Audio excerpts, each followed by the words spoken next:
Lebaran sebentar lagi. Hai guys, jumpa lagi dengan saya, Dr. Dara alias Spokman.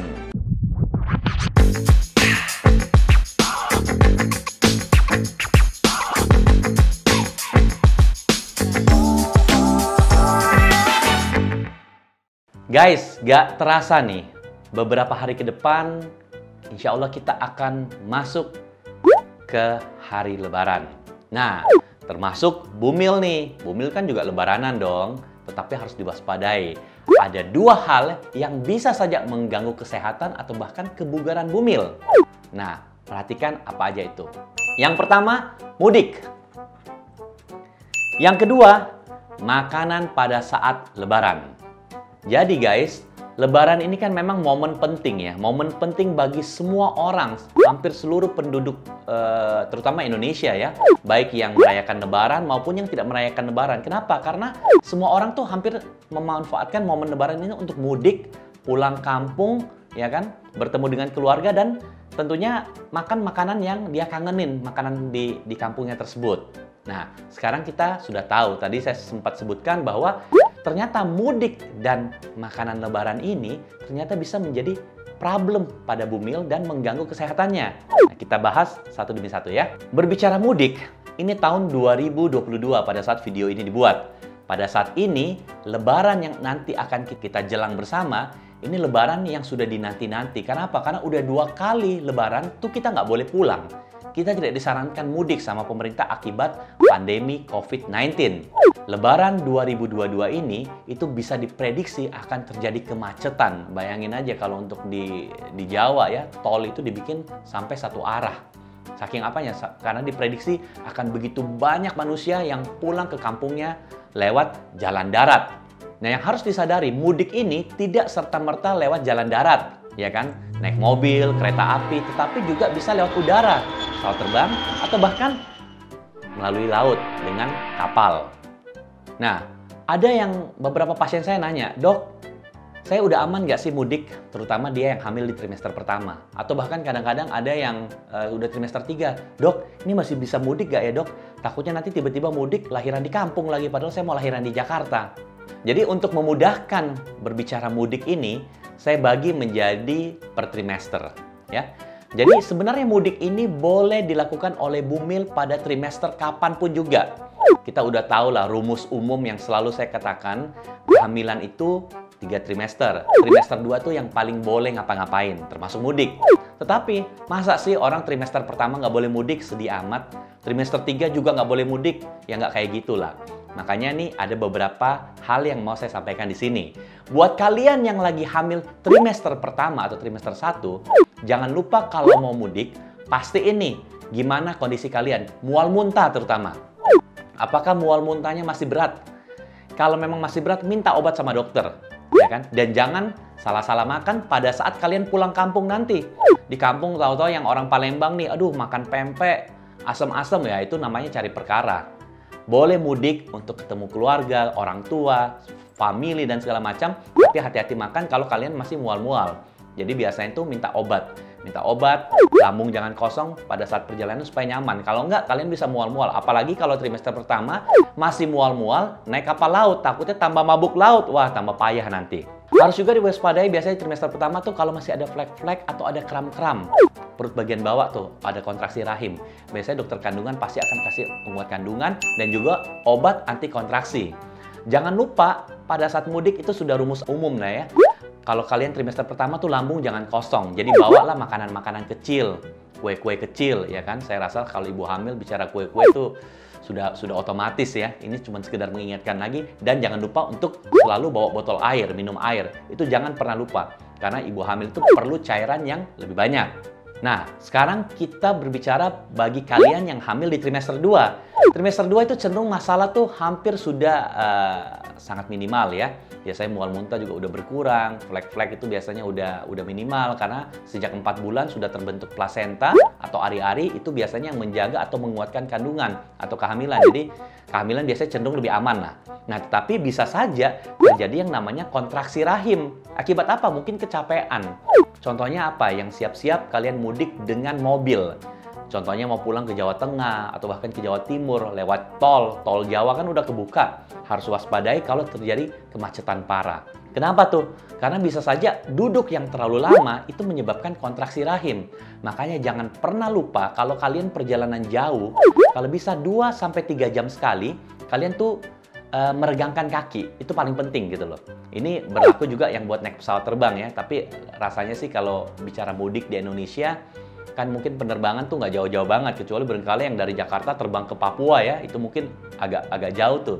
Tapi kalau mamanya dia dari Jakarta naik pesawat pulang ke Kalimantan, ke Sumatera, ke Sulawesi, biasanya itu kan sekitar 2-3 jam tuh masih aman lah. Itu pun juga harus diingat, tetap perlu melakukan peregangan. Masih di trimester 2, ini bisa saja terjadi kontraksi. Makanya jangan lupa juga minta sama dokter, dok, untuk jaga-jaga boleh nggak saya bawa obat anti kontraksi rahim. Dan biasanya di trimester kedua ini perut udah semakin besar. Jadi kalian yang mau berpergian, terutama mungkin naik pesawat terbang dalam hal ini, jangan lupa untuk minta surat keterangan dokter untuk kalian aman berpergian dengan pesawat terbang. Nah sekarang bagi kalian yang hamil di trimester 3, nah ini memang kadang-kadang agak ngeri-ngeri sedap nih, terutama trimester 3 yang menjelang 9 bulan. Ya kan? Ketakutan orang jangan sampai tiba-tiba capek kontraksi saya melahirkan di kampung. Ya sebenarnya no problem juga, bagus juga lah. Di sana kan mungkin ada keluarga yang nemenin ya. Tetapi kadang-kadang ada orang kan dia pengen melahirkan di kota asalnya. Contohnya dia dari Jakarta, dia pengen melahirkan di Jakarta, ya kan? Karena nanti supaya nggak repot bawa pulang bayi balik ke Jakarta dan segala macam. Nah ini penting juga untuk lakukan pemeriksaan sama dokter kandungan, terutama kalau trimester 3. Ini penting banget. Kira-kira aman nggak sih dok saya pulang? Terutama untuk apa? Yang mudik itu mau lewat mode transportasi apapun. Lewat mobil, lewat darat ya, mobil dan kereta api, pesawat terbang, kapal laut, itu harus dipastiin. Surat terbang dari dokter tuh wajib, kalau nggak kalian nggak akan bisa terbang, percaya sama saya. Dan harus disadari juga, pada saat trimester 3, ini kan duduk terlalu lama itu juga berbahaya. Terutama kalau di mobil lah ya. Kalau mobil itu kan kita takutnya kalau tiba-tiba macet-macet yang ekstrim tuh sampai bisa berjam-jam. Nah, sedangkan mau turun dari mobil susah nih, ya kan? Jangan lupa pakai semacam stocking atau kaos kaki compression untuk mencegah yang namanya DVT, ya kan? Deep vein thrombosis. Jadi gangguan pada pembuluh darah venanya. Jadi dia ngepres gitu loh supaya kaki itu lebih tidak gampang mudah bengkak. Itu juga salah satunya. Dan harus waspadai. Kadang-kadang selain sama kayak di trimester kedua, kalau duduk terlalu lama bisa muncul kontraksi. Kadang-kadang bumil di trimester ketiga tuh lebih beser, lebih pengen buang air kecil. Nah ini kadang-kadang PR nih, apalagi kalau kita lihat ya di berita-berita dari tahun-tahun lalu, kadang-kadang di tempat rest area, tempat istirahat mobil itu di jalan tol, itu kadang-kadang ditutup saking penuhnya orang. Nah gimana tuh kalau mau buang air kecil? Nah ada pasien saya yang nanya sama saya, dok, saya takut nih kalau tiba-tiba ke rest area penuh atau toiletnya jorok banget dan segala macam. Boleh nggak sih saya pakai Pampers? Jawabannya, ya kalau memang terpaksa bolehlah pakai Pampers daripada dia tahan-tahan kencing kan, daripada tahan-tahan buang air kecil, malah dia beser dalam mobil malah repot. Cuman harus ingat, begitu dapat tempat rest area, segera turun, buka Pampersnya, cebok, lap kering pakai handuk, pakai celana dalam. Supaya apa? Supaya meminimalisir kuman tumbuh di daerah area genital.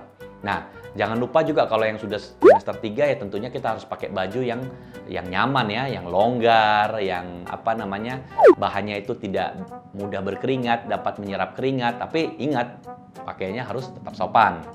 Dan yang terakhir di trimester 3 ini karena badan udah semakin besar, jangan pernah lupa yang namanya bawa botol air. Memang ini kadang-kadang menjadi problem. Minum banyak salah, nanti pengen pipis, gak minum nanti ibunya lemes. Nah, jadi artinya kalian yang udah trimester 3 mau mudik, coba diperhatikan juga. Kira-kira, ini kan pasti mudiknya pas masih bulan puasa nih rata-rata ya. Kalau saran saya, kalau memang nggak kuat, mungkin pada saat mudik itu mungkin bisa dipertimbangkan untuk tidak berpuasa.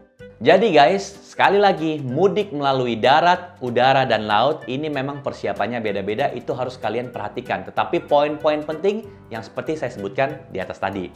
Nah, itu tadi pembahasan mengenai mudik. Nah, sekarang ketika kalian nih udah sampai di kampung halaman, ternyata ada hal-hal yang juga dapat membahayakan kehamilan kalian, yaitu apa? Makanan. Makanan-makanan atau minuman tertentu yang kalian santap pada saat lebaran ataupun habis lebaran, ternyata ini dapat menyebabkan beberapa penyakit yang cukup berbahaya pada ibu hamil. Yang pertama, diare. Nah, kenapa sih diare? Karena kan Lebaran ini identik dengan makanan-makanan contohnya kayak gulai, sambal goreng hati. Makanan-makanan yang pedas-pedas ini, belum lagi makanan-makanan daerah yang memang agak-agak pedas gitu ya. Itu harus diwaspadai pada ibu hamil. Karena orang hamil ini kan cenderung daya tahan tubuh agak rendah ya, termasuk kuman-kuman normal di ususnya pun agak-agak berkurang. Sehingga dia gampang ususnya itu teriritasi atau terganggu kondisi flora di dalam ususnya. Sehingga apa? Dia gampang mengalami diare. Dan kalau diare ini banyak, harus hati-hati. Diare itu dapat menyebabkan dehidrasi. Yang kedua, bisa saja akibat pola makan yang salah, makan yang manis-manis berlebihan, mungkin pada saat hamil juga begitu pas buka puasa gitu ya, makan yang manis-manis, apalagi pas lebaran dihajar dengan yang manis-manis, kue-kue dan segala macam, bisa saja terjadi yang namanya diabetes mellitus gestasional atau kencing manis yang terjadi selama kehamilan. Jadi waspadai konsumsi manis. Yang ketiga, bisa terjadi yang namanya hiperkolesterolemia atau apa? Kalau orang awam bilang ya kolesterol lah. Jadi kolesterolnya itu meningkat akibat makanan-makanan ya, makanan-makanan santan, opor dan lain sebagainya. Itu makanan-makanan lebaran semua tuh. Nah, itu waspadai.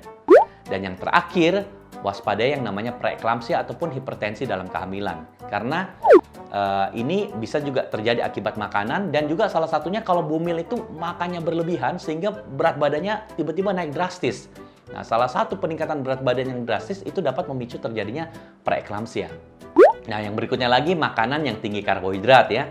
Tentunya seperti nasi, lontong, ketupat, sambal goreng kentang. Nah, itu diwaspadai lah. Karena kalau karbohidrat kebanyakan juga tidak baik. Dan terakhir kayak makan keripik-keripik nih atau camilan-camilan asin. Nah, ini juga jangan berlebihan karena yang namanya asin-asin jangan sampai memicu hipertensi dan lain sebagainya. Jadi guys, selain makanan-makanan yang sudah saya sebutkan di atas, mana yang harus diwaspadai atau dibatasi konsumsinya, kalian juga pada saat pulang kampung jangan pernah lupa untuk membawa vitamin hamil. Vitamin hamil tetap harus dibawa, tetap dikonsumsi setiap hari.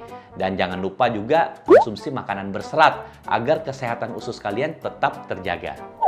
Oke guys, itu tadi video bagaimana agar kalian bisa lebaran dan tetap sehat ala Spokman. Semoga kalian suka dengan video ini. Jangan lupa like, share ke teman-teman yang lain, terutama yang lagi mau pulang kampung atau mau lebaranan di kampung. Dan kalau ada pertanyaan, tulis di kolom komentar. Akhir kata, saya berserta seluruh tim yang bertugas ingin mengucapkan minal aidin wal faizin, mohon maaf lahir dan batin. Ini konsepnya apa sih? Ini foto siapa sih lu taruh sini?